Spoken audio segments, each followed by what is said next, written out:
చాలా తక్కువ సినిమాలు నేను థియేటర్కి వెళ్ళేవాడిని.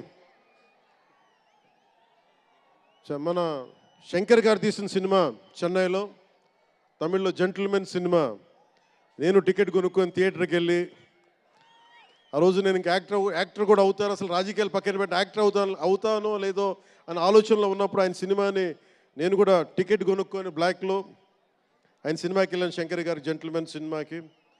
అలాగే ప్రేమికుడికి కూడా ఎవరు లేక తోడుకి మా అమ్మమ్మని తీసుకెళ్ళాను ప్రేమికుడి సినిమాకి.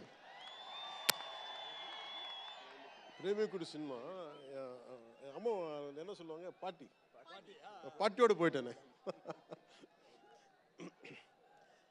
అంటే అలాంటి అందరినీ, అన్ని వయసుల వాళ్ళని కూడా ఆకట్టుకునే సినిమా, ఎంటర్టైన్మెంట్తో పాటు ఒక సోషల్ మెసేజ్ ఉన్న సినిమాలు ఆయనవి.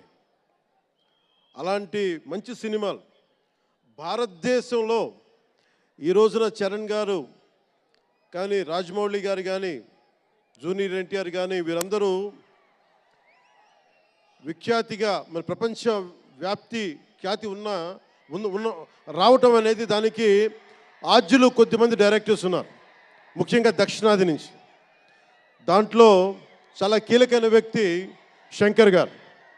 శంకర్ గారు ఈ రోజున భారతదేశం మొత్తం తెలుగు చిత్ర పరిశ్రమ వైపు చూస్తుంది అంటే, తమిళనాడు నుంచి వచ్చి తెలుగులోకి డబ్బై ఆ సినిమాని తెలుగు ప్రేక్షకులు ఇది తమిళ సినిమా కాదు తెలుగు సినిమా అని చెప్పి గుండెల్లో పెట్టుకొని ఆదరించారు. అంత గొప్ప సినిమాలు తీశారు శంకర్ గారు.